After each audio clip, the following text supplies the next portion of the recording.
The constant hum of the office air conditioning was a stark reminder of the suffocating atmosphere Michael created. For 2 relentless years, I, Ben, 28, had endured the petty torments and public humiliations from my boss, Michael Vance, at Innovate Tech Solutions, a mid-sized software development firm in Austin, Texas. I was a talented software engineer, passionate about elegant code and innovative solutions. But to Michael, I was simply the quiet one, a convenient punching bag for his insecure ego. Michael was the quintessential corporate bully, loud, arrogant, and perpetually seeking an audience for his self-aggrandizing performances. He reveled in taking credit for his team's successes while swiftly deflecting blame for any failures onto us, especially me. "Ben, did you even think about the user experience here?" He'd sneer during our weekly sprint reviews, holding up my meticulously crafted code. "This is clunky. Frankly, it's amateur hour. We need impact, not just lines of code."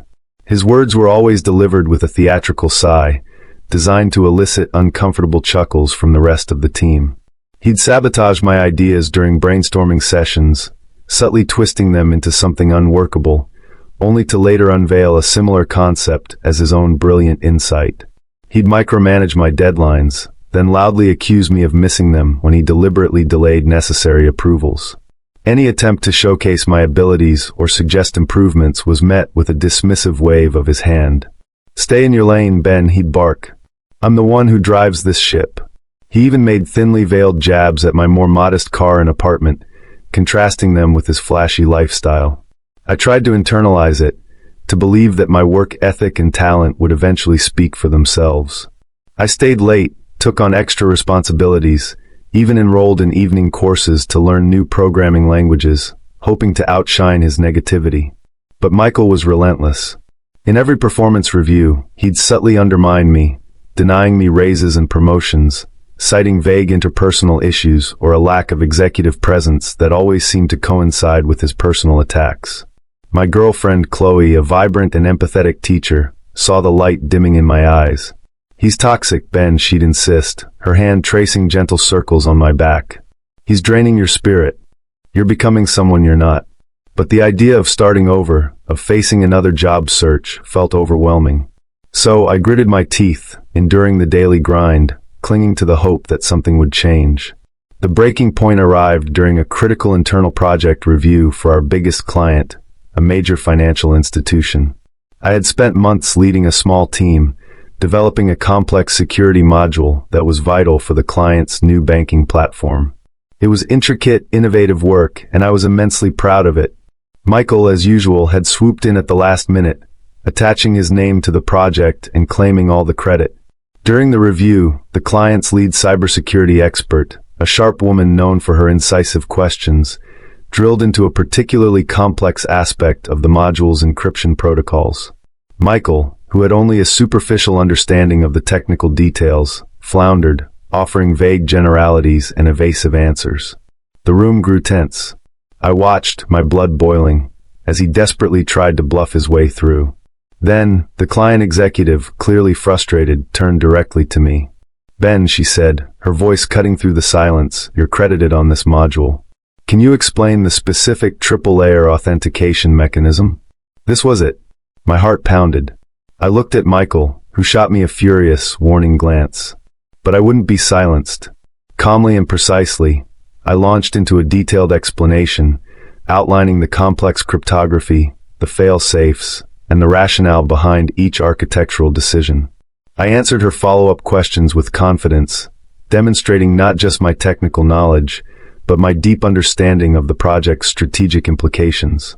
The client executive nodded, her expression shifting from skepticism to genuine respect. Michael stood beside me, his face slowly draining of color. After the meeting, when the client team had departed, Michael cornered me in the hallway. "What the hell was that, Ben?" He seethed, his voice barely a whisper, vibrating with suppressed rage. "You deliberately showed me up. You made me look like an idiot." He then unleashed a torrent of abuse, calling me disrespectful, a snake, and finally the words that would echo in my mind. "You're a nobody, Ben. Always have been, always will be. You'll never be more than a coder drone, trapped in your little cubicle." I looked at him, not with fear or anger, but with a strange sense of clarity. The 2 years of torment, the stolen ideas, the constant humiliation, it all solidified into a single, undeniable truth.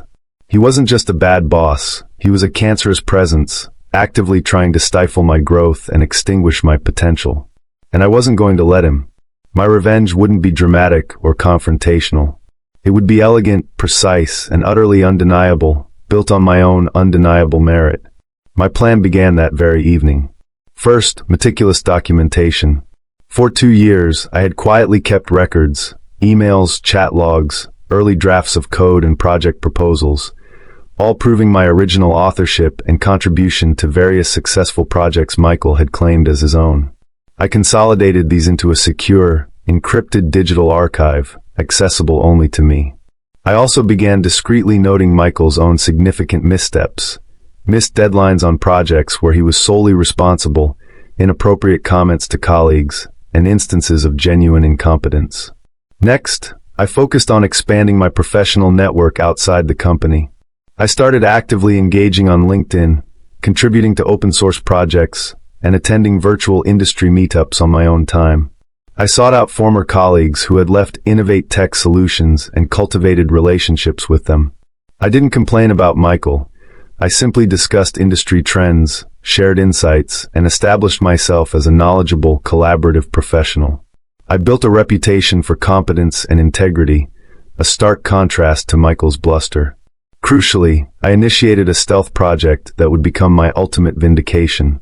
For months, I had been nurturing an idea for a highly specialized AI-driven software tool designed to optimize code efficiency and identify security vulnerabilities in large-scale applications, a tool that would have been invaluable to our company, but one Michael had dismissed as unnecessary overhead when I'd tentatively pitched it. Now, working late nights and early mornings from my home office, fueled by coffee and an unwavering determination, I built it. It was incredibly complex, drawing on all my expertise in software architecture, machine learning, and cybersecurity. Chloe, my rock, was my quiet confidant, offering encouragement and a much-needed escape from the intense focus. The real turning point came when the major financial institution client, deeply impressed by my insights during the security module review, reached out directly to me, bypassing Michael entirely. They were interested in a deeper, more specialized collaboration, specifically in the realm of advanced security protocols. I maintained professional decorum, directing them through official channels, but the seed of trust was firmly planted. They had seen through Michael's facade and recognized genuine talent. Meanwhile, Michael's hubris grew. He took full credit for securing the client's renewed trust, oblivious to my crucial role. His micromanagement intensified, and his temper flared more frequently, causing widespread discontent among the team. He began to alienate even his closest allies within the company. Then came the moment of elegant revenge. One Tuesday morning, during a quarterly all-hands meeting led by the CEO of Innovate Tech Solutions, Ms. Eleanor Vance, Michael began his usual self-congratulatory monologue. As he droned on about his leadership and strategic vision, Ms. Vance held up a tablet. "Michael," she interrupted, her voice clear and authoritative, "thank you for that overview. Now, I have an important announcement. We've just received extraordinary news from our major financial client. They've not only renewed their contract, but have expressed immense enthusiasm for piloting a new, groundbreaking AI-driven tool that promises to revolutionize their security protocols and code efficiency." She paused, her gaze sweeping the room before landing directly on me. "This innovative tool," she continued, her voice resonating with pride, was single-handedly developed by our very own Ben Carter. The client specifically requested to work directly with Ben on this, citing his exceptional technical prowess and visionary approach. A collective gasp rippled through the room. Michael's face, which moments before had been flushed with self-satisfaction, now paled dramatically. He stared at me, a mixture of shock, disbelief, and dawning horror contorting his features. Ms. Vance continued, her tone now shifting to one of decisive authority. "Given the monumental impact of this project and Ben's undeniable talent and independent initiative, we are restructuring the software development department. Ben, effective immediately, you will be appointed head of AI and security solutions, reporting directly to me. This is a newly created executive role." She then turned, her voice chillingly devoid of warmth. As for Michael, she stated, her gaze fixed on him, your leadership style and contribution are no longer aligned with Innovate Tech Solutions values or future direction. Your employment with the company is terminated, effective immediately. The silence that followed was absolute. Michael, utterly deflated, stood there, his bravado completely shattered. He looked at me, a silent, desperate plea in his eyes, but I offered nothing back. My expression was calm, professional, and entirely detached. Later that day, as Michael was escorted out, a few colleagues quietly approached me, offering sincere congratulations, their eyes filled with a mix of awe, relief, and genuine respect. I simply thanked them, not gloating, not celebrating his downfall. That wasn't the point. My revenge was complete.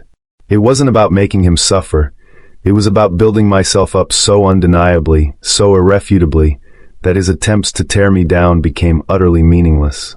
It was about proving, through quiet competence and undeniable innovation, that I was more than his petty insults, more than his limited vision. As I walked out of the office that evening, the Austin skyline glittering around me, Chloe met me with a radiant smile. So she said, squeezing my hand, how does head of AI and security solutions Ben feel? I laughed, a genuine joyful sound. It feels right. It feels like being me again. He had called me a nobody for 2 long years, tried to crush my spirit, and shamelessly stolen my credit. But what I did next? I built a revolutionary solution, cultivated my own reputation, and ascended to a position of leadership, not through aggression, but through quiet brilliance and undeniable talent. And in doing so, I not only made him regret every single word, but also became the architect of my own extraordinary future. And that, in itself, was the most elegant and satisfying victory imaginable.